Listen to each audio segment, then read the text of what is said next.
যে ওমর আমার নবীর গর্দান কাটার জন্য দৌড়াচ্ছে, তরবারি নিয়ে দৌড়ায়, নবীর গর্দান কাটতে যাবে, কি পরিমাণ সন্ত্রাসী মেজাজ। ওদিকে আমার নবী মক্কায় বসে দোয়া করে, হে মালিক, ওমরের তুমি দ্বীনের বড় খাদেম বানায় দাও।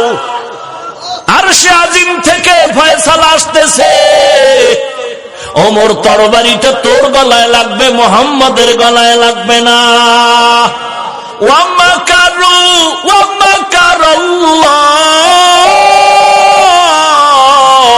ওয়াল্লাহু খায়রুল মাকিরিন।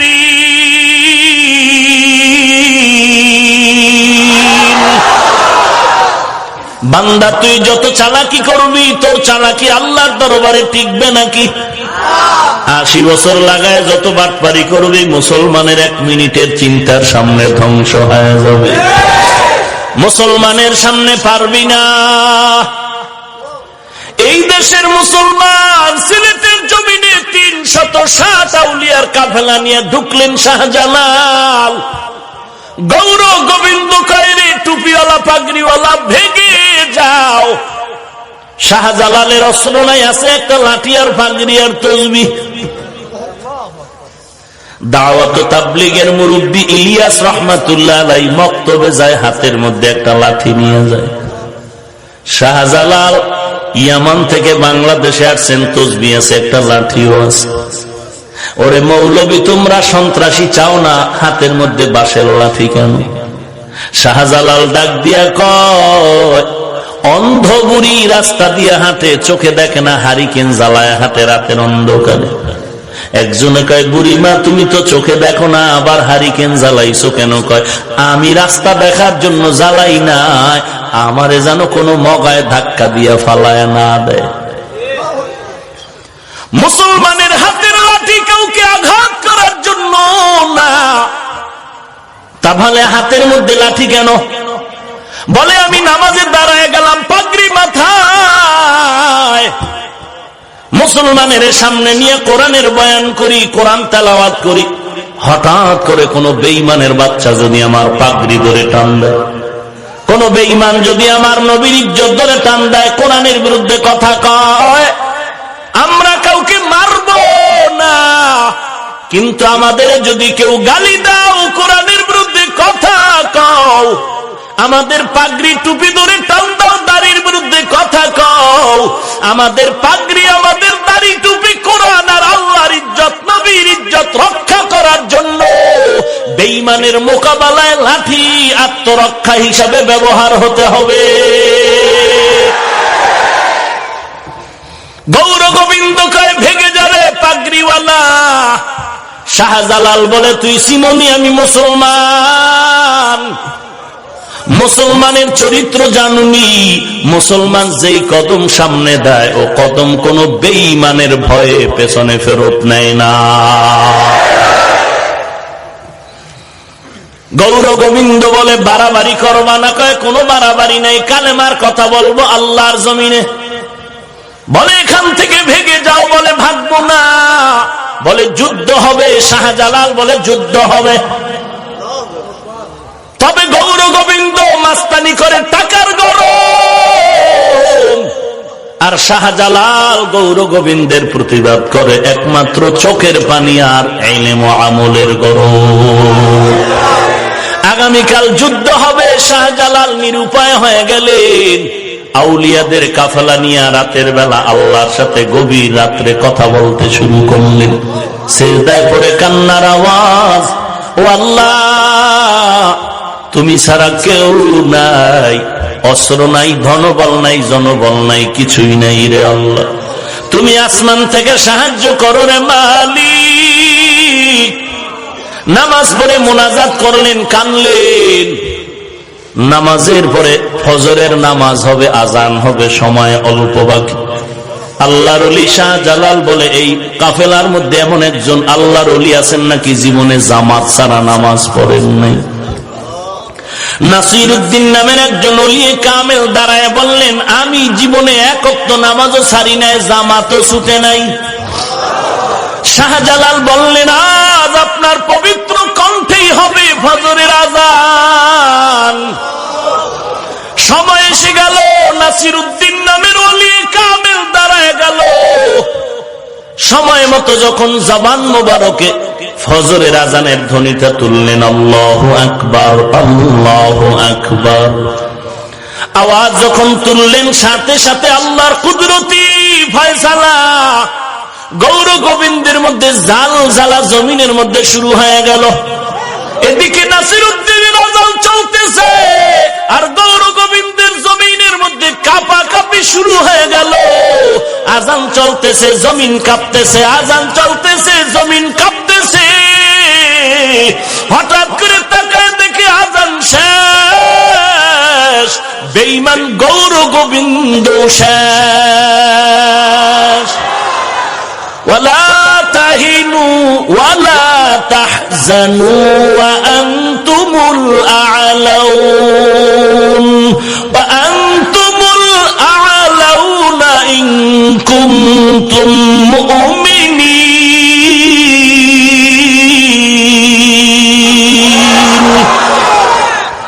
মুসলমান ইমানটারে মজবুত করে আগাও, আর ভয় করলে আল্লাহকেই ভয় কর, দুনিয়ার আর কাউকে ভয় পেয়ে লাভ নাই। ওমর নবীর গর্দান আনার জন্য দৌড়ায়, নবী আল্লাহর কাছে দুহাত উঁচু করে দোয়া করতেছেন, পথিমধ্যে বাধাগ্রস্ত হয়ে গেল। লম্বা ইতিহাস। নবীর দরবারে গিয়া সেই ওমর চোখের পানি ছেড়ে কাঁদলেন আর বললেন, পয়গম্বর, আপনার মাথা কাটার জন্য আসছি, মেহেরবানি করে মাফ করে দেন। আপনি তরবারিটা হাতে নেন আর আমার গর্দানটা কাটিয়ে দেন, আর গর্দান কাটার আগে আমাকে কালেমার পতাকা লাগায় মুসলমান বানায় দেন। ওমর নবীর হাতে হাত দিল, অ্যাকশন শুরু হয়ে গেল, কালেমার নুরানি অবস্থা ভেতরে ঢুকে গেল। ওমর ওই তরবারি নিয়ে দ্রুত দেরি না করিয়া বাইতুল্লাহর হাতিমে দাঁড়ায় গেল। চিৎকার করে বলে, বেঈমানের বাচ্চারা আয় আয়, 5 মিনিট আগে আমি ওমর ছিলাম মুহাম্মদের দুশমন, এখন আমি ইসলামের বন্ধু হয়ে গেছি, কাউরে লাগবে না।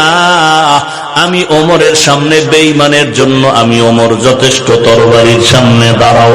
আল্লাহর কাছে দোয়া করলেন, কবুল হয়ে গেল।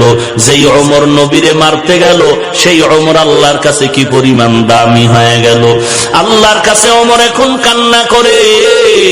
আল্লাহ পাক রব্বুল আলামিন ওমরকে এত মর্যাদা দান করলেন। নবীজি বলেন, লাউ কানা বাদি নবিয়্যুন লাকানা ওমর, আমার পরে যদি আল্লাহ কাউকে নবুয়ত দান করতেন, ওমর হতো আমার পরের নবী। নবী বাইতুল্লাহ তাওয়াফ করলেন, 2 রাকাত নামাজ পড়বেন কোন জায়গায়? ওমর প্রস্তাব দিলেন, মাকামে ইব্রাহিমের পেছনে নামাজ 2 রাকাত পড়েন। নবী চিন্তা করেন, সিদ্ধান্ত কোন দিক দিয়ে নিব চিন্তা করে। হঠাৎ করে জিবরাইল আমিন এসে বলেন, পয়গম্বর, ওমরের কথাটা মেনে নেন, কারণ ওমরের প্রস্তাবে আমার আল্লাহ রাজি হয়ে গেছে। সেই ওমর এমন জাহান্নামের ভয়, ঈদের দিন সবাই আনন্দ করে, ওমরের আনন্দ নাই। দরওয়াজায় তালা লাগায় কান্নার আওয়াজ। আবু হুরায়রা রাদিয়াল্লাহু তাআলা আনহু বলেন, খলিফাতুল মুসলিমিন, আপনি আজ কাঁদবেন কেন, আনন্দ করেন না কেন? ওমর বলে, আনন্দ ওই ব্যক্তি করবে যার কোনো চিন্তা নাই, পেরেশানি নাই। আপনার কিসের চিন্তা? বলে, রমাজান চলে গেল, রোজা রাখলাম, কবুল হলো কিনা চিন্তা। তারাবি পড়লাম, কোরআন তেলাওয়াত করলাম, কবুল হলো কিনা চিন্তা। জাহান্নাম থেকে নাজাত পেলাম কিনা চিন্তা। আবু হুরায়রা বলেন, কিসের জাহান্নামের চিন্তা? আপনার উপরে তো আল্লাহ জান্নাতের টিকিট দিয়ে দিছেন। ওমর বলে, রে আবু হুরায়রা ভাই, জানো না যে আল্লাহ দয়া করে জান্নাতের টিকিট দিলেন, সুসংবাদ দিলেন, কোন আমলে যদি আবার আল্লাহ বেজার হয়ে যায়, আমার টিকিট আবার আল্লাহ ক্যান্সেল করে দিতে পারে। এর নাম তাকওয়া। সেই ওমর অর্ধ দুনিয়ার বাদশাহী পাইলেন। ওমর অর্ধ জাহানের খলিফা, কোনো বডিগার্ড নাই, সিকিউরিটি গার্ড নাই। দুশ্মন লাগছে ওমরের পাইলে জবাই করবে, কিন্তু পায় না সুযোগ মতো। হঠাৎ করে কে যেন কয়, এই দুশ্মন যা তাড়াতাড়ি, ওমর ওই মাঠে একা শুয়ে আছে হাতের বালিশ বানাইয়া। দুশ্মন তরবারি নিয়ে সামনে যায়, এই সুযোগে ওমরের হত্যা করতে হবে। যত দূর আগায় এর থেকে ডাবল অংশ পিছনে যায়, ভয় লাগে কি না জানি আবার হয়ে যায়। কারণটা কি জানো?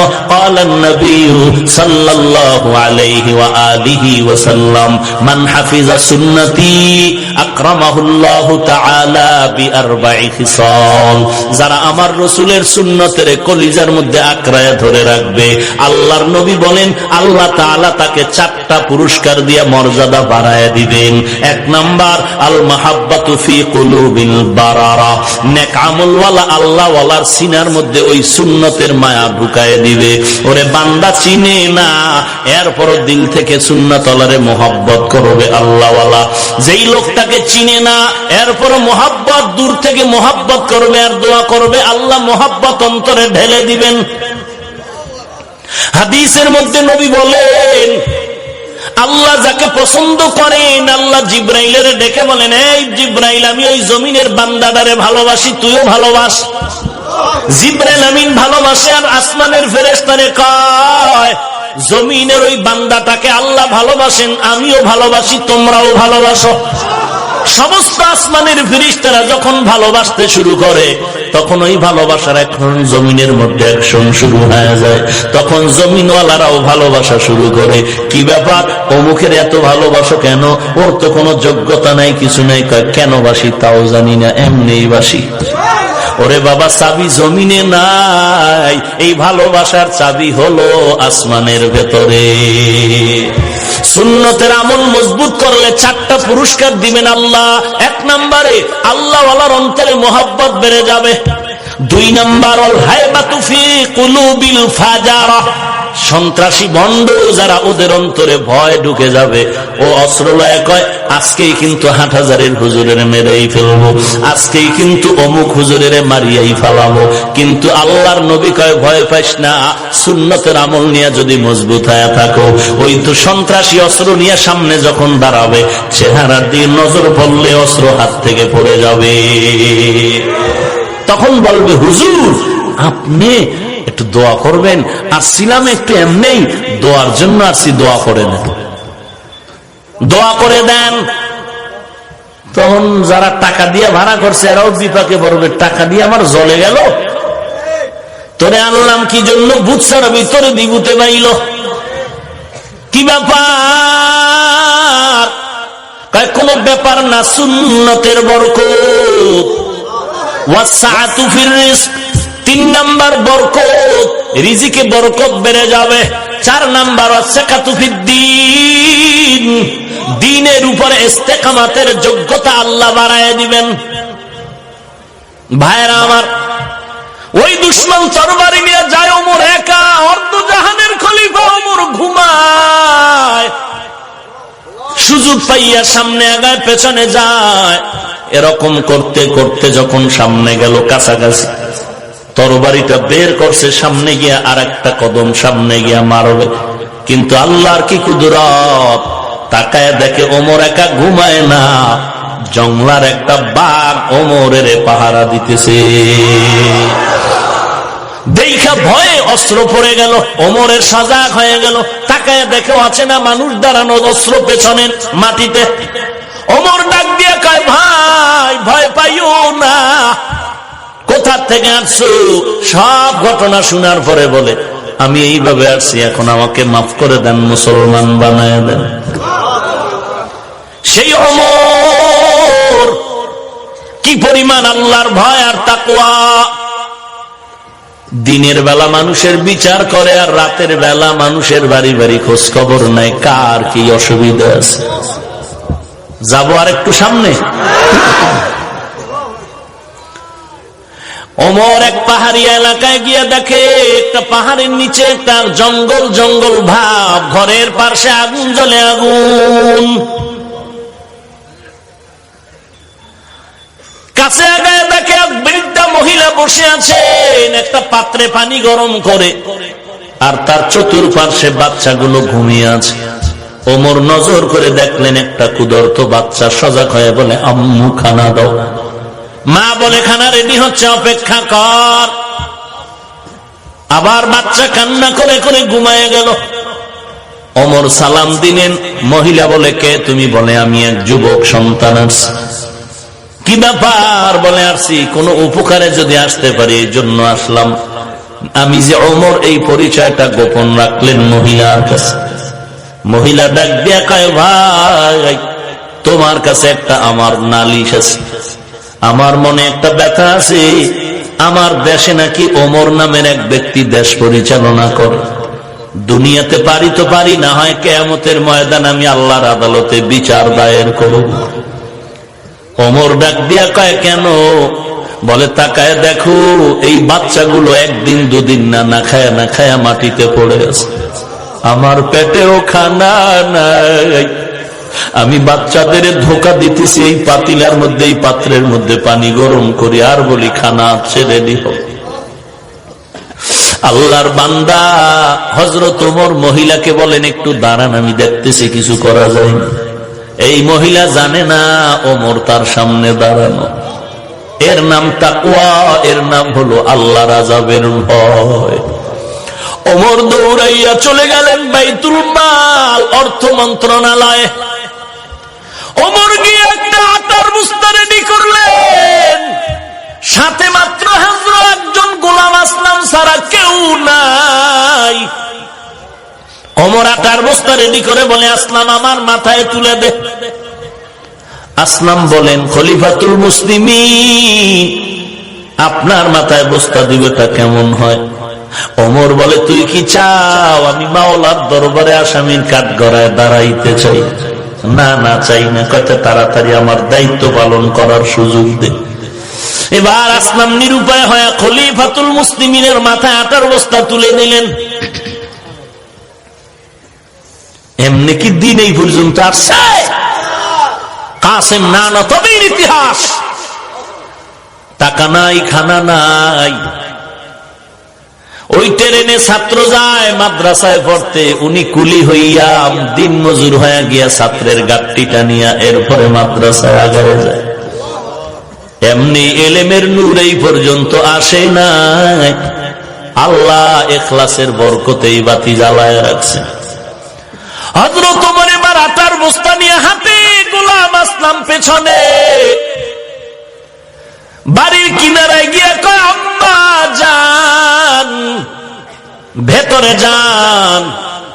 আম্মা যান ভেতরে গেল। হযরত ওমর নিজে আটা গুলিয়ে নিজ হাতে রুটি বানানো শুরু করলেন। ওমর নিজ হাতে রুটি বানাইয়া ডাক দিয়া কয়, আম্মা যান এই বাচ্চাগুলো না খায় আছে, তাড়াতাড়ি এদের রুটি দেন, আপনিও রুটি খান। আটা রেখে গেলাম, শেষ হওয়ার আগে চেষ্টা করবো আপনার খবর নিতে। এইবার ওমর বিদায় নেয়। মহিলা আল্লাহর দরবারে কয়, দাঁড়াও একটু দোয়া করি তোমার জন্য। মহিলা দোয়া করেন, ও আসমানের মালিক, আমগো দেশে ক্ষমতায় ওমরের না দিয়া যদি এই বান্দারে দিতা, দেশটা বেহেশতের বাগান হয়ে যাইত। ওমর এখনো ঘটনা বলে না, নিজ পরিচয় গোপন রাইখা চলে গেলেন। যাইয়া পরের দিন জরুরি বৈঠক ডাকলেন মসজিদে নববীর মধ্যে। আর একটা বার্তা বাহক পাঠায় দিয়া বলে, যাও ওই মহিলারে খবর দাও খলিফাতুল মুসলিমিনের দরবারে। মহিলার কাছে বার্তা বাহক যখন খবর নিয়ে গেল, এরে আম্মা যান, খলিফাতুল মুসলিমিন আপনাকে ডেকেছেন। মহিলা ভয়ে কাঁপতেছে, গতকালকের ঘটনা যুবক বোধহয় ওমরের কয়ে দিছে, আজ আমার ফাঁসি ছাড়া উপায় নাই। মহিলা অঝোর দাঁড়ায় কান্না করে, আর বাচ্চাগুলো কোলে নিয়ে জড়ায় ধরে আর বলে, দেখ মায়ের চেহারা শেষবারে দেখে রাখ, আর বোধহয় ফিরে আসবো না। মহিলা আস্তে আস্তে করে ওমরের দরবারে রওনা। জায়গা মতো গিয়া তাকায় দেখে গতকালের রাতের সেই যুবক মসনদে দাঁড়ায় আছে। মহিলা ভয় পাইতেছেন। ওমর এদিকে দাঁড়ায় আছেন একটা লম্বা পাগড়ি হাতে নিয়া। ডাক দিয়ে আম্মা যান, কোনো ভয় নাই, কোনো ভয় নাই, কারণ আজকে ভয় তো আমার,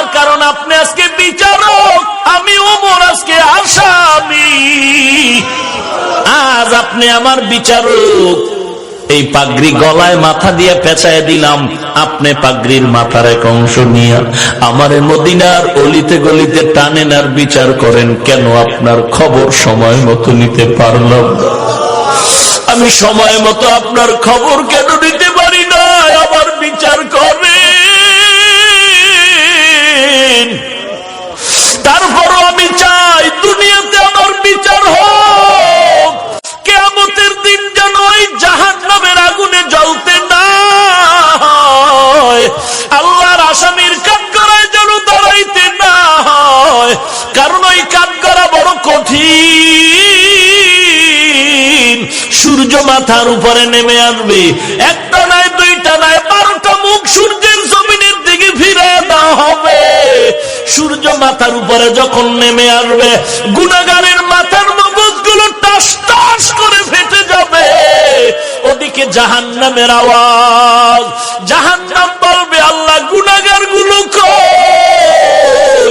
সব আমার পেটের মধ্যে দাও। আমার আল্লাহ রাগান্বিত আওয়াজ দিয়া বলবেন, অমতাজুল ইয়াউমা আইয়ুহাল মুজরিমুন। আল্লাহ তাআলার আওয়াজে হাসরের ময়দানটা থরথর করে কেঁপে উঠবে, নবীরা পর্যন্ত বেকারার হয়ে যাবে। ওই সময় আপন বলতে কেউ নাই। ওই আসামির কাঠগড়ায় আমি ওমর কেমনে দাঁড়াবো, বড় ভয় পাই। এরে নরসন্দির যুবক, পা দুটো আগায় দে। আমি তোর পায়ে হাত রেখে বলছি, আর গুনাহ করিয়া তুই কবরের দিকে যাস না রে বাবা। আমিও টুপি মাথায় দিলাম, তুই আল্লাহর গোলাম, আমিও সে আল্লাহর গোলাম। তুই যেই নবী মানো, আমিও সেই নবীর উম্মত। তুমি যে কোরআন মানো, সে কোরআন আমিও মানি। কিন্তু বাবা, তুমি টুপি মাথায় দিতে চাও না, আমি মাথার থেকে টুপি ফেলতে চাই না। কারণটা কি? একমাত্র কারণ ওই জাহান্নামের আযাবের ভয়।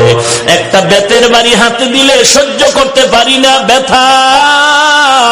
আর নবী বলেন, গুনাহগার হয়ে যদি কবরে যাও, ওই কবরের দুই পার্শ্বের মাটির চাপ, কবরের মাটির চাপের কারণে পাজরের হাড় চুরমার হয়ে যাবে। একটা নয়, দুটো নয়, 70 থেকে 99টা সাপ কবরের মধ্যে জাহান্নামের আগুন সহ্য করতে পারবি রে যুবক? জমিন থেকে 9,30,00,000 মাইল উপরে সূর্য। রাতের বেলা ছিল, রাতের বেলা নাই, দিনের বেলা ছিল। এরপরে এত ঘাম আর গরম কেন? ওই সূর্যের আগুন কি সহ্য করতে পারবি?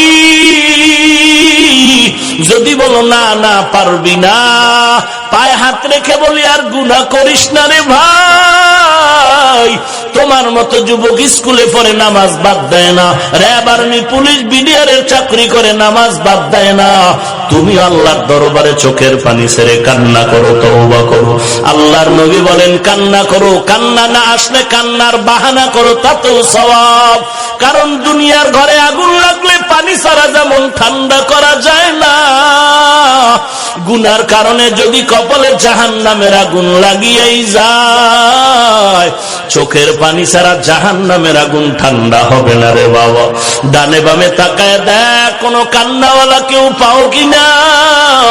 চোখের পানির বড় দাম। তোমার আমার চোখে কেন পানি নাই? গুনার কারণে দিলটা পাথরের মতো শক্ত, এই কারণে চোখের মধ্যে পানি আসে না। আল্লাহর কাছে দিলটা নরম করে বলো, আল্লাহ কান্নাওয়ালা চক্ষু দান করে দাও, কান্নাওয়ালা চক্ষু দান করো হে মালিক। কারণ কবরের মধ্যে জাহান্নামের আগুন চোখের পানি ছাড়া ঠান্ডা করা যাবে না। আল্লাহর ভয় অন্তরে ঢুকাও আর কান্না করো। আর আল্লাহওয়ালা যারা, তাদের বন্ধু হয়, দোয়া নাও। জীবনে তওবা করো, যা অন্যায় করেছো আর জীবনে কোনোদিন গুনাহ করবা না। মা বাবাকে কষ্ট দিবা না। ও পর্দার আড়ালের মা, আল্লাহর ভয় অন্তরে ঢুকাইয়া তওবা করে নাও। ওরে মা, তুমি তো সাধারণ মা না, তুমি হাফেজে কোরআনের মা, তুমি আলেমদের মা, তুমি খাজা মঈনুদ্দিনের মায়ের মতো মা, বড় পীরের মায়ের মতো মা। এরে মা, মনটা কি চায় না একজন আলেমের মা হয়ে কবরে যাও? একজন হাফেজে কোরআনের মা হয়ে কবরে যাও। ওই ঢাকাতে মাদ্রাসার খেদমত করি, ছোট ছোট বাচ্চাগুলো মাঝে মাঝে দেখি আমার অফিসের সামনে দাঁড়ায় তাকায় থাকে। ওদের ডাক দিয়ে কই বাবা কি চাও? দাঁড়ায় বলে হুজুর আপনাকে দেখতেছি। বাড়ি কই? বলে কুমিল্লা। বাড়ি কই? বলে শরীয়তপুর। এইবার বলি আসছো কেমনে? কয় মা বয়ান শুনি ওয়াদা করছে আমারে মাদ্রাসায় পড়াই। আমার মাথায় হাতটা বুলায় দেন, একটু দোয়া করে দেন, আল্লাহ যেন ভালো আলেম হওয়ার তৌফিক দান করে। এরে আল্লাহর বান্দা, মাদ্রাসা বন্ধ হয়ে গেল, সব ছাত্রগুলো বাড়ির মধ্যে যায়। কয়েকটা ছাত্ররে দেখি সিঁড়ির গোড়ায় বয়ে বয়ে কান্না করতেছে। জিজ্ঞাসা করলাম তোমরা কেন বাড়ি যাও না? ও কান্না করে বলে হুজুর আমার বাড়ি নাই, আমার ঘর নাই, আমি বড় ইয়াতীম, আমার মা নাই, বাবা নাই। এরে ছাত্র ভাইরা, আল্লাহর কাছে কান্না করো, চোখের পানি ছাড়া কিন্তু আমার মাওলা ইলমের দরজা খুলবে না রে বাবা। তুমি রাতারাতি বড় হইতে পারবা না। মা বাবার দোয়া নাও, উস্তাদের দোয়া নিয়ে চল, আর চোখের পানি ছাড়িয়ে আমার মাওলার কাছে কান্না কর। আর আল্লাহকে বল, আল্লাহ তুমি ইলমের দরজায় আনছো, ফিরাইয়া দিও না, খালি ফিরাইয়া দিও না রে আল্লাহ। তুমি আমাকে ইলমের নূর দিয়া সিনাটারে ভরপুর করে দাও। ঢাকার মধ্যে একটা ঐতিহ্যবাহী মাদ্রাসা, মালিবাগ মাদ্রাসা, জামিয়া শরঈয়া। মালিবাগের থেকে একটা ছাত্র মাওলানা হয়ে বের হওয়া, মুফতি হয়ে বের হওয়া মানে ইলমের জগতে একটা বুলেট। এই মাদ্রাসার একজন মুফতি ছাত্র বের হয়ে গেল, এত বড় দামি মুফতি সাহেব, কোরআনের হাফেজ, এত বড় দামি মুফতি সাহেব ঢাকার শহরে উল্লেখযোগ্য মসজিদে 10 বছর ইমামতি করলেন, মানুষের নামাজ পড়ালেন, তারাবিহ পড়ালেন। এত সুন্দর তার তিলাওয়াত, এত সুন্দর কণ্ঠ, দামি একজন মুফতি সাহেব। বর্তমানে ইন্টারনেট জগতে ঢুকিয়া বান্দা কোরআনের আয়াত পড়ে, হাদিস পড়ে বলে আল্লাহ এই অন্যায় করেছে, নবীজি এই অন্যায় করেছে। মুসলমানের জুতার বাড়ি খাওয়ার ভয়ে বান্দা আজকে ভারত বয়া বয়া ইউটিউবে বিভিন্ন রকম আল্লাহ এবং নবীরে গালি দেয়। আপনাদের কি মনে হয় এত বড় মুফতি সাহেব কি নাস্তিক হতে পারে? পারে না। আমি কয়েকদিন আগেও বলেছিলাম, আপনার আমাকে জবাব দেন, এত বড় মুফতি সাহেবের পেছনে শয়তান ধোঁকা দিতে পারেনি? যদি আপনি বলেন শয়তান ধোঁকা দিতে পারে, তাহলে সাআদ সাহেবের মতো লোকটাই ভুল করতে পারে। আর যদি বলেন শয়তান ধোঁকা দিতে পারে না, তো ভুলও করতে পারে না। যদি বলেন হ্যাঁ শয়তান ধোঁকা দিতে পারে, তো এই মুফতি সাহেব ভুল করতে পারে। আর শয়তান ধোঁকা দেয় কারে? যার মুরব্বি নাই তারে। যার মুরব্বি আছে একে ধোঁকা তো দেয়, তবে বহু পেরেশান। কেন? বলে ওরে ধোঁকা দিল, মুরব্বির কাছে গিয়া বলবে হুজুর এই বিষয়টা আমার ভিতরে একটু সন্দেহ লাগছে, কি করি? মুরব্বি বলবে এইটা নির্ণয় করো, এই পথে চলো, এই পথে চলবা না। অতএব এই মুফতি সাহেব মালিবাগ মাদ্রাসার দামি মুফতি কোরআনের হাফেজ হইয়া নাস্তিকতার বেড়াজালে আবদ্ধ কেন হয়ে গেল? একমাত্র জবাব তাকওয়াওয়ালা মুরব্বির অভাব। এই জন্য আল্লাহ বলেন আমাকে ভয় কর, আমাকে ভয় কর, আমাকে ভয় কর। এই তাকওয়া অন্তরে ঢুকাও। কেমনে তুমি তাকওয়া অন্তরে ঢুকাইবা? আল্লাহ প্রেসক্রিপশন দিয়ে বলেন, ইয়া আইয়ুহাল্লাযীনা আমানুত্তাকুল্লাহ, ইয়া আইয়ুহাল্লাযীনা আমানুত্তাকুল্লাহ ওয়া কুনু মা'আস সাদিকিন।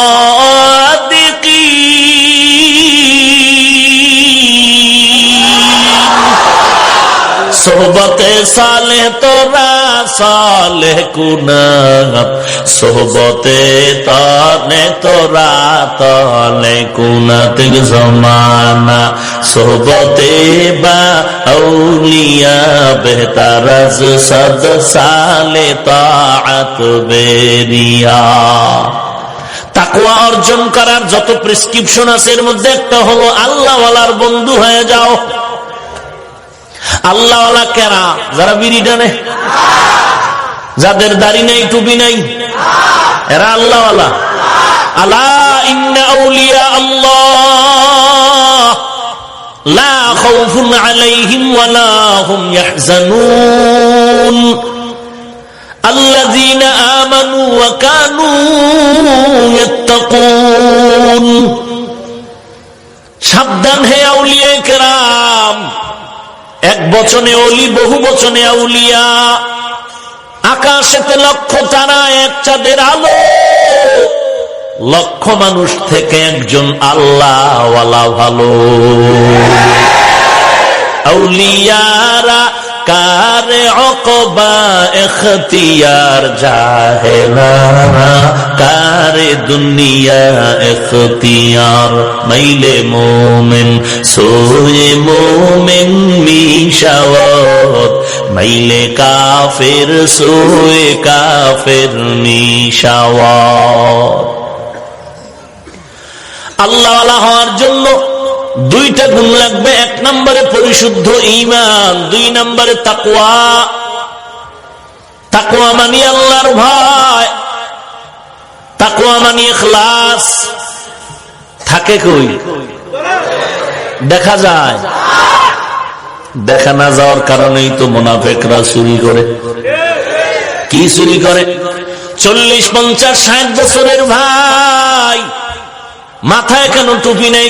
তাকওয়া তো অন্তরে আছে, টুপি না পরলে অসুবিধা কি? চোর 60-70 বছর হায়াত হয়ে গেল, দাড়ি নাই কি ভাই? বলে তাকওয়া অন্তরে আছে, দাড়ি না রাখলে অসুবিধা কি? মদিনার পোশাক নাই কেন? বলে তাকওয়া তো অন্তরে আছে, মদিনার পোশাক না পরলে অসুবিধা কি? একজন আল্লাহর ওলি চমৎকার একটা উদাহরণ দিয়েছেন, বলবো? কত আর ভেজালওয়ালা আম খাবেন? যে আম খাইলে পেটটা ঠান্ডা হয়ে যাবে, ওই আম খাইলে এখন বাথরুম ডাইরেক্ট হয়ে যায়। কেন? মানুষ অন্যের দোষ দিয়া লাভ নাই, নিজের মাথায় নিজে ছুরির আঘাত করতেছ।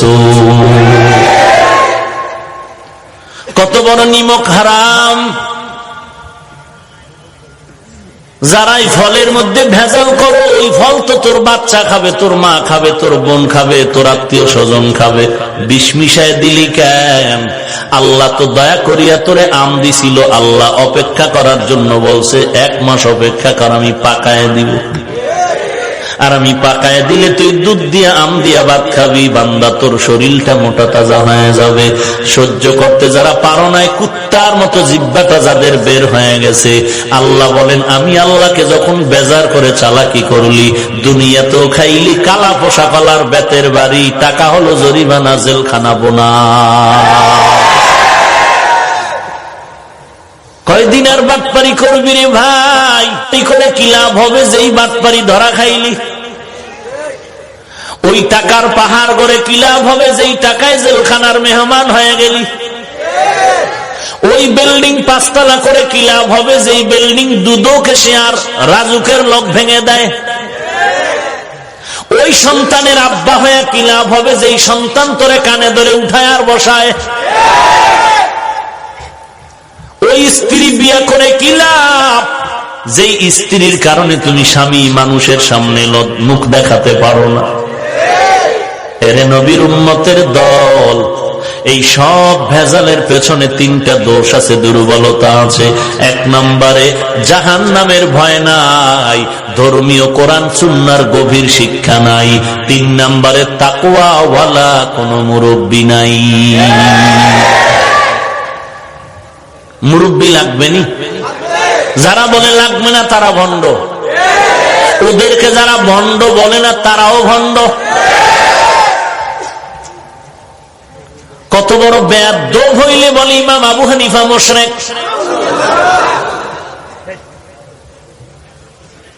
অথচ ইমামে আজম আবু হানিফা তার জিন্দেগীর আলোচনা করলে রাত পার হয়ে যাবে, এমন আল্লাহ তাকে জ্ঞান দান করলেন। লাকাদ জানাল বিলাদা ওয়া মান আলাইহা ইমামুল মুসলিমিনা আবু হানিফা। আবু হানিফা বুদ ইমামে বাসফা আসরাজে উম্মতানে মুস্তফা। ভাইরা আমার, মুরব্বী মানা ছাড়া নিজের ঈমান আমল ঠিক রাখা বড় কঠিন ব্যাপার। এজন্য আল্লাহ বারবার বলেন আমাকে ভয় কর। নবীজির কোন গুনাহ আসেনি? ইন্না ফাতাহনা লাকা ফাতহাম মুবিনা লিয়াগফিরা লাকাল্লাহু মা তাকদ্দামা মিন যামবিকা ওয়া মা তাআখার وَيُتِمَّ نِعْمَتَهُ عَلَيْكَ وَيَهْدِيَكَ صِرَاطًا مُسْتَقِيمًا। নবীর কোন গুনাহ নাই, সামনে পেছনে মনের মধ্যে ভাবলেও তাও মাফ হয়ে গেল। আল্লাহ বলেন আমি কোরআন হেফাজতের যেমন জিম্মাদারি নিলাম, আমার রাসূলকে হেফাজতের জিম্মাদারি নিলাম। ওয়াল্লাহু ইয়াসিমুকা মিনান নাস। সেই নবীর যার গুনাহ নাই, বরং যারে দেখলে গুনাহ মাফ হয়ে যায়, সেই নবীকে আল্লাহ বলেন নবী আপনি আমাকে ভয় করেন। ইয়া আইয়ুহান নাবিয়্যুত্তাকিল্লাহ ওয়া লা তুতি'িল কাফিরিনা ওয়াল মুনাফিকিন। হে নবী আমি আল্লাহকে ভয় করেন, কাফের ও মুনাফিকের অনুসরণ করবেন না। আরে ভাই, তোমার অন্তরে তাকওয়া আছে, টুপি না পড়লে অসুবিধা কি? তাকওয়া তো অন্তরে আছে, নামাজ না পড়লে অসুবিধা কি? আল্লাহর বান্দা ওয়াদা করলো ভেজাল আম খায় ডায়রিয়া আর ছুটাইতে রাজি না, আম নিজেই গাছ লাগাবো। আমের মধ্যে শক্ত জিনিসটাকে আপনারা কি বলেন? বড়া, কেউ বলে বাড়া, কেউ বলে আটি। আমের বড়া নরম না শক্ত? আল্লাহর বান্দা আমের বড়া মাটিতে রোপণ করলেন, চিন্তা করলেন এখান থেকে চারা হবে, গাছ হবে, আম হবে, ভেজাল মুক্ত আম খাবো, শরীর তাজা হয়ে যাবে। আল্লাহর বান্দা আমের বড়াটা মাটির মধ্যে রোপণ করেছেন, সার গোবর পানি দেয়, 1 মাস 2 মাস 6 মাস হয়ে গেল, মাটির উপরে কোনো চারা দেখা যায় না। মাথাটা গরম হয়ে যায়, দৌড়াইয়া কৃষি অফিসে গিয়া কয় স্যার কপাল আমারটাও খারাপ, বাবারটাও খারাপ, আমের থেকে চারা হয় না, ফল হয় না। মাথা গরম হয়ে গেল, দেখেন কি সমস্যা। কৃষি অফিসার চলে গেলেন, তদন্ত করে রিপোর্ট দিলেন, রে ভাই খেদমতের কোনো ত্রুটি নাই, তাহলে আমের বরাত থেকে কেন চারা উঠে না? কয় আমের বড়ার মধ্যে আরো একটা জিনিস আছে, দেখছো? বলে হ্যাঁ, এটা হলো নরম অঙ্কুর, এটাই আসল, এখান থেকে চারা হয়। বলে তোমার শক্ত আমের বড়ার মধ্যে যে নরম অঙ্কুর, এটা পুরাটাই পচা। যদি তাজা হইতো মাটির উপরে চারা দেখা যাইতো। যেহেতু মাটির উপরে চারা দেখা যায় না, প্রমাণ হয়ে গেল আমের বড়ার ভেতরের অঙ্কুর তাজা না পচা। এ চালাক বাঙালি মুসলমান, 40, 50, 60 বছর হয়ে গেল, দাড়ি নাই, টুপি নাই, নামাজ নাই, পর্দা নাই, তাকওয়া তোমার অন্তরে, তার মানে কি? তোমার অন্তরের তাকওয়া পুরাটাই পচা। যদি অন্তরের তাকওয়া তাজা হইতো, মাথায় মদিনার চারা টুপি দেখা যাইতো। যদি তোমার অন্তরের তাকওয়া তাজা হইতো, গালের মধ্যে মদিনার আদর্শের দাড়ি দেখা যাইতো। তাকওয়া যদি অন্তরে তাজা হইতো, মদিনার পোশাক দেখা যাইতো। ওরে বান্দা, তোমার মাথায় মদিনার চারা টুপি দেখা যায় না, দাড়ি দেখা যায় না, পর্দা দেখা যায় না। তুমি যতই চাপাবাজি করো না কেন, ফাইনাল রেজাল্ট তোমার ভেতরগত তাকওয়া পচা। হারকে দারাত খৌফে হক দার দিল মাদাম জান্নাতুল মাওয়া দেহাদুরা মাকাম। কার ভয়? আল্লাহ বলেন আমাকে ভয় করো। আমার কাছে দামি ওই ব্যক্তি যার মধ্যে আছে তাকওয়া। কেমনে বুঝি তাকওয়া কার মধ্যে আছে কার মধ্যে নাই? আল্লাহ বলেন আমি কিছু নিদর্শন দিয়ে দিলাম, এই নিদর্শন যার মধ্যে থাকবে প্রমাণ হবে তার মধ্যে তাকওয়া আছে। আর এই গুণগুলো যার মধ্যে থাকবে না প্রমাণ হবে তার মধ্যে তাকওয়ার গন্ধ নাই। আল্লাহ বলেন কয়টা গুণ? আল্লাহ 6টা গুণের কথা বলতেছেন। যালিকাল কিতাবু লা রাইবা ফীহি হুদাল লিল মুত্তাকিন আল্লাযীনা ইউমিনুনা বিল গায়ব ওয়া ইউকিমুনাস সালাহ ওয়া মিম্মা রাযাকনাহুম ইউনফিকুন ওয়াল্লাযীনা ইউমিনুনা বিমা উনজিলা ইলাইকা ওয়া মা উনজিলা মিন قبلك وبالآخرة هم يوقنون أولئك على هدى من ربهم وأولئك هم المفلحون। আল্লাহ তাআলা বলেন কার মধ্যে তাকওয়া আছে? যার মধ্যে 6টা গুণ পাওয়া যাবে প্রমাণ হবে তার মধ্যে তাকওয়া আছে। যার মধ্যে 6টা গুণ পাওয়া যাবে না প্রমাণ হবে তার মধ্যে তাকওয়া পাওয়া যাবে না। 1 নাম্বার গুণের নাম বান্দা বিশ্বাস করবে গাইবের ইলম আল্লাহর আছে আর কারো নাই। গাইবের মালিক কে? আর কেউ? কেন তোমার পীর বাবা? হ্যাঁ, যদি কেউ বলে আমার নবী গায়েব জানে, আমার পীর সাহেব গায়েব জানে, বলো তাকে জিজ্ঞেস করো কিয়ামত কত সালের কোন মাসের কয় তারিখে হবে। সাথে জুতা মোবারক রাখো, না পারলেই জুতার বাড়ি। ভাগ্য গণনা করো এর বেয়াদব। বল নরসিংদী এই মাঠের মধ্যে কবে বৃষ্টি হবে বল। পারবে পীর বলতে? না পারলেই জুতা। কেন বললি গায়েব জানো? বল একজনে গণ করে গিয়েই ভিডা। কি তুই মারো কেন? তুই টের পাও না গণনা কইরা যে তোরে ভিডামু? বদমাস। গাইবের মালিক কে? কুল লা ইয়ালামু মান ফিস সামাওয়াতি ওয়াল আরদিল গায়বা ইল্লাল্লাহ। হে নবী উম্মতের জানাইয়া দেন আসমানের বাসিন্দারা গায়েব জানে না, জমিনের বাসিন্দারা গায়েব জানে না। কে জানেন? আলিমুল গায়বি ওয়াস শাহাদাতি হুয়ার রহমানুর রহিম।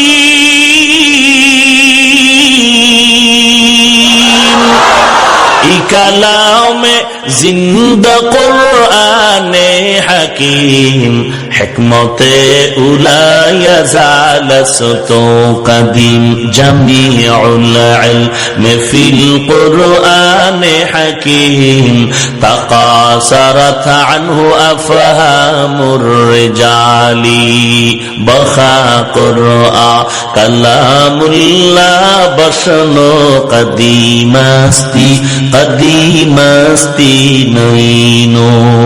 খারাপ লাগে? গাইবের মালিককে আরো জোরে বলেন। আর কেউ গাইব জানেনি? গাইবের মালিক আল্লাহ। এই বিশ্বাস করা হলো মুত্তাকিনদের 1 নাম্বার পরিচয়। মুত্তাকিনদের 2 নাম্বার পরিচয় হলো 5 ওয়াক্ত নামাজ আদায় করবে বছরে একবার, মাসে একবার। তাহলে দৈনিক পড়েননি সবাই? দেখছেন কি তাজা মিশা কথা যায়। এই ময়দানে এমন আশেকে রাসূল আছে ফজরের নামাজ পড়ে নাই। আসতে গান কেন? এমন আশেক আছে আর জোহরের নামাজ পড়ে নাই, আসর পড়ে নাই, মাগরিব পড়ে নাই, এশাও পড়ে নাই। নিয়ত করছে ফজর পড়বে কিনা আল্লাহু আলাম। চিন্তা করছেন? কয় হুজুর আপনি কি ফতুয়া জানেন না যে নামাজ না পড়লেও দিল পরিষ্কার? নবী কয় যারা নামাজ চুরি করে তারা সৃষ্টির শ্রেষ্ঠ চোর। এরে নবীর উম্মতের দল, তুমি যেই দল করো, যেই পীরের দরবারে যাও না কেন, বলো আমার নবীর থেকে বড় পীর সাহেবের কি নাম নাই? কেন? খাজা মাইনুদ্দিন, বড় পীর আব্দুল কাদের জিলানী, শাহজালাল, শাহপরান, কেউ না। আমার নবীর থেকে বড় পীর নাই? সবাই একমত, আমার নবী থেকে দামি কেউ নাই। ওই নবীকে যদি মানো রে বাবা, একটু চিন্তা করে দেখো, আমার নবী দৈনন্দিন 5 বেলার নামাজ পড়ছেননি? 5 ওয়াক্ত নামাজ কায়েম করো রে ভাই। আল্লাহ বলেন নবী উম্মতের জানায় দেন, 5 ওয়াক্ত নামাজ পড়লে 20 মিনিট করে ধরলে 2.5 ঘন্টার সময়ের বেশি লাগবে না রে বাবা। এই 5 বেলার নামাজ যদি পড়তে পারো কি লাভ? আল্লাহ বলেন উম্মতের জানায় দেন, আমি 50 ওয়াক্ত নামাজের সওয়াব দিয়ে দিব। মকুন সুসতি নামাজে পাঞ্জে গানা ফাওয়াইনুল মুসাল্লিনাল্লাযীনা মুমিনারা ইনামাজ ইমদাদ দা ইস্তাঈনু আয়াতে কুরআন আয়াতে কদ আফলাহারা ইয়াদকুন গাওরকুন বরমানি আজদিল সাদিকুন। একটুখানি নেকের তরে রোজ হাসরের মাঠেতে বাবা ঘুরবে ছেলের পিছে, ছেলে বাবার আগেতে। আহাতে মন কঠিন দিনেতে নামাজ তোমায় ভুলবে না, ঠিক মতো পড়িলে নামাজ জান্নাত তোমার ঠিকানা। আমার প্রাণের ভাই বোনেরা জলদি করে উঠে যাও, ওযু করে তাড়াতাড়ি নামাজ পড়তে লেগে যাও। নবী বেনামাজির শাফাআত করিবেন না, ঠিক মতো পড়িলে নামাজ জান্নাত তোমার ঠিকানা। ঘুমের চেয়ে নামাজ ভালো, আর তুমি ঘুমাইও না, ঠিক মতো পড়িলে নামাজ জান্নাত তোমার ঠিকানা। এই যুবক, তোরা ঠিক হ, 5 ওয়াক্ত নামাজ পড়। যুবক ঠিক, গোটা দেশ ঠিক। বিশ্বাস করো না? 100 যুবক যদি আজকে নরসিংদী শহরে একটা গুড়ি দিয়ে ফজরের আধা ঘন্টা আগে উঠা বলা একটা বেনামাজি পাইলে গিরা ছুড়ে এলাম, বুড়ারা বলবে অজু লাগবে না, আগে মসজিদে ঢোক। ঠিক নেই? এরে যুবক আল্লাহর গোলাম, এই জন্য যুবক তোদের জন্য সুসংবাদ। মদিনার নবী বলেন যুবকের দ্বারা ইসলামের খেদমত বেশি হয়েছে। এরে যুবক, আজকে তুই কই যাও? একটু তাকায় দেখ, স্কুলে পড়ে, কলেজে পড়ে, তোর মতো যুবক 1 ওয়াক্ত নামাজও বাদ দেয় না।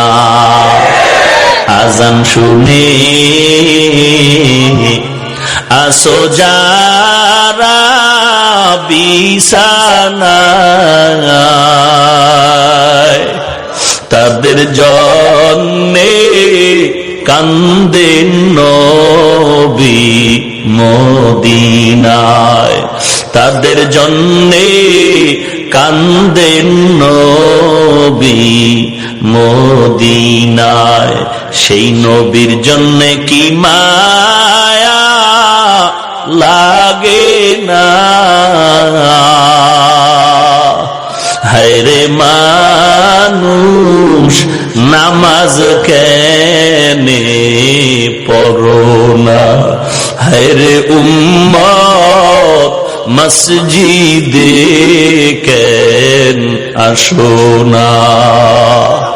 এরে নবীর উম্মতের দল, একটু তাকায় দেখ, তোমার আমার মতো কত যুবকের জানাজা জীবনে পড়লাম। এই জীবনে কত যুবক চলে গেল। এক সময় যুবক নিয়ে রাস্তায় খেলাধুলা করছি, মাঠে, আজকে অনেক সাথীরা চলে গেছে। লেখাপড়ার টেবিলে কত বন্ধু বান্ধব নিয়ে আড্ডা করেছি, নামাজ অনেকেই নাই। কেমন যেন ডানে তাকায় দেখি কেউ নাই, বামে কেউ নাই, সামনে পেছনে কেউ নাই, এতিম এতিম হয়ে গেল। এই ময়দানে বয়ান চলবে, চলতেছিল, গত বছর বয়ান চলছে, কিন্তু অনেক বক্তাও নাই, অনেক শ্রোতারাও নাই। বয়ান চলবে, ময়দান ফুলফিল মানুষ থাকবে, বয়ান চলবে। হয়তো এমন একটা সময় আসবে আমিও থাকবো না, তুমি এই মাঠে থাকবা না। কিন্তু চিন্তা করা দরকার, জমিনে কি রাখিয়া গেলাম, কবরে কি নিয়ে রওয়ানা দিলাম। এ জীবনে না করিলাম বন্দেগী,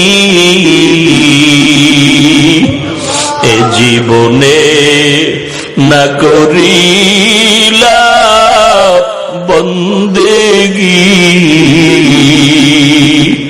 গুনাহ করে কাটাইলাম জিন্দেগি, গুনাহ করে কাটাইলাম জিন্দেগি। তওবা করে আবার তওবা ভাঙ্গিলাম, তওবা করে আবার তওবা ভাঙ্গিলাম, অবশেষে খাঁটি তওবা করিলাম, অবশেষে খাঁটি তওবা করিলাম। এরে আল্লাহর বান্দা, কয়দিন আর যৌবনের বাহাদুরি করবি রে ভাই? একদিনও তো টের পাও নাই জীবনের যৌবনটা কোথা থেকে বিদায় হয়ে গেল। একদিনও তো টের পাও নাই গালে দাড়ি কবে গজাইল। একদিনও তো টের পাইলি না আবার সেই কালো দাড়ি কবে সাদা হয়ে গেল। সকালবেলা সুযুবক সময় বান্দা, তুই একটা কাঁচা মরিচ দিয়ে পানি ভাত খাইয়া যেই পরিমাণ শক্তির লাভ দিস, তোর দাদারে জিগায় দেখ, এখন কোরমা পোলাও গোস্ত খাইয়াও একটা লাভ দিতে পারে না।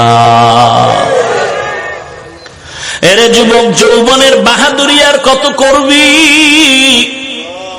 এমন একটা আমল জীবনে কামাই করছো, নিজে আল্লাহ যদি জিজ্ঞাসা করে কি নিয়ে আমার দরবারে আসছো, পেশ করতে পারবি?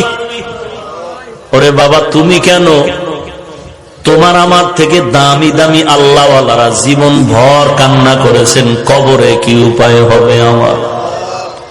সাহাবায়ে কেরামদের ভেতরে 10 জন সাহাবা জমিনের মধ্যে জান্নাতের গ্যারান্টি কার্ড পাইলেন।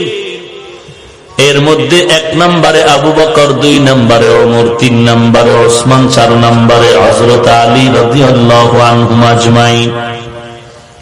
ইতিহাসটা পড়িয়া দেখো, তাহাজ্জুদ বন্ধ নাই, ইশরাক বন্ধ নাই, চাষ বন্ধ নাই, আউয়াবিন বন্ধ নাই, জিহাদের ময়দানেও যাওয়া বন্ধ নাই, সন্তানের পরিবারের হক আদায় করা বন্ধ নাই, আবার ব্যবসা করে, আবার চাকরি করে, আবার রাতের বেলা নামাজে দাঁড়ায়া আমার মাওলার সাথে কথা বলে।